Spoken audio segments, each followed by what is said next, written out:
नमस्कार. मी आता शेतकऱ्याला अंदाज देणार आहे. तर राज्यातलं आता उन्हाचा पारा वाढत जाईल आजपासून.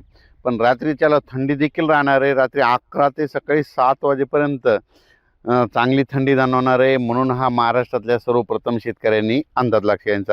ही थंडी फक्त 20-22 तारखेपर्यंतच राहणार आहे. म्हणून हे देखील सर्व शेतकऱ्यांनी लक्षात घ्यायचं. म्हणजे 22 फेब्रुवारीपर्यंत थंडी राहणार आहे, म्हणून हे लक्षात घ्यायचं. पण राज्यात मात्र आजपासून ऊन वाढत जाणार आहे. म्हणून हा अंदाज सर्व पूर्व विदर्भ, पश्चिम विदर्भ, दक्षिण महाराष्ट्र, उत्तर महाराष्ट्र, कोकणपट्टी, खानदेश या चारही विभागातल्या सर्व शेतकऱ्यांना अंदाज लक्षात यायचा. मग आता नेमकं शेतकऱ्याचे हरभरा काढणी चालू झाली, त्याच्यानंतर गहू काढणी चालू झाली, तंबाखू देखील काढणं चालू आहे.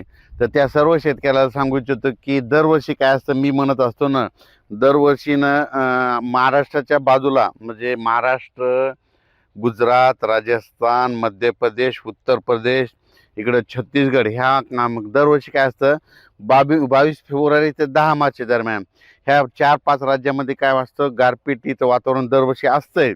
म्हणजे त्या 20 दिवसामध्ये मग त्या 2-3 राज्यात जर होत असली तर त्याचा असर महाराष्ट्रावर होतं आहे. म्हणून हे सर्व शेतकऱ्यांनी लक्षात द्यायचं. ही गारपीट सगळीकडे होत नसते, पण दरवर्षी काय असतं, फेब्रुवारीच्या शेवटचा आठवडा आणि मार्चच्या पहिल्या आठवड्यामध्ये पावसाचं वातावरण असतं.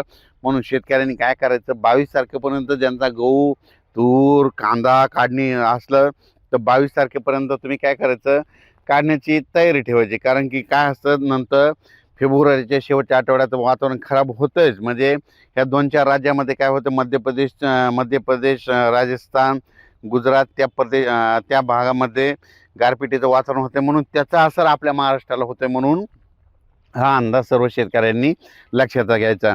ज्यांचा हरभरा काढणीचा आला असेल तर तुम्ही काढू शकता. गहू काढण्यासाठी पोषक वातावरण, तूर काढण्यासाठी पोषक वातावरण, तंबाखूसाठी पोषक वातावरण, वाळू घालण्यासाठी. त्याच्यानंतर द्राक्ष बागायतीसाठी आनंदाची बातमी, राज्यातलं ऊन वाढत जाणार आहे म्हणजे त्यांच्यासाठी देखील आनंदाची बातमी. म्हणून हे देखील सर्व शेतकऱ्यांनी लक्षात घ्यायचं. पण राज्यात सध्या तरी म्हणजे आता म्हणजे 10-12 दिवस कसलंच म्हणजे वातावरण खराब नाही, काय नाही. उलट दिवसा ऊन वाढत जाणार आहे. उन्हाचा पारा जवळपास 35 म्हणजे काही ठिकाणी 34 अंश, कुठं 35, कुठं 36-37 अंशापर्यंत. विदर्भात घाटाच्या खाली थोडा जास्त वाढत जाणार आहे, 36पर्यंत जाणार आहे.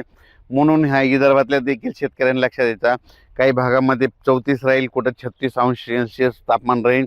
पण रात्रीच्याला मात्र काय होईल, उत्तरेकडून थंड वार येत असल्यामुळं रात्रीच्याला मात्र 11 ते सकाळी 7 वाजेपर्यंत थंडी जाणवणार आहे. म्हणून हा अंदाज शेतकऱ्यांनी लक्षात द्यायचा.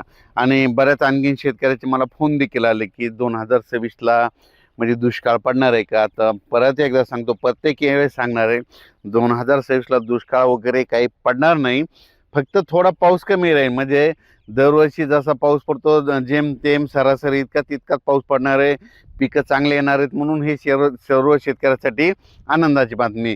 आणि त्याच्यानंतर काय होणार आहे, परतीचा पाऊस काय होणार आहे, शेवटी मग 2026मध्ये परतीचा पाऊस काय होणार आहे, अहिल्यानगर जिल्हा, लातूर जिल्हा, सोलापूर जिल्हा, सांगली जिल्हा, पुणे जिल्हा, त्याच्यानंतर लातूर, बीड ह्या पट्ट्यामध्ये परतीचा पाऊस पुन्हा मराठवाड्यामध्ये चांगला पडणार आहे. त्याच्यामध्ये बरेच मग तळ्याची सरासरी लेवल होऊन जाईल. म्हणून हे लक्षात आहे. आणि त्या परतीच्या पावसामध्ये म्हणजे सप्टेंबरमध्ये त्याच्यात एखादं लो प्रेशर तयार झालं तर मग पुन्हा आणखीन आपल्याला मग खूप चांगलं वातावरण राहील. म्हणून हे लक्षात. पण 2026ला जेमतेम पाऊस राहणार आहे, सरासरी इतकाच राहणार आहे.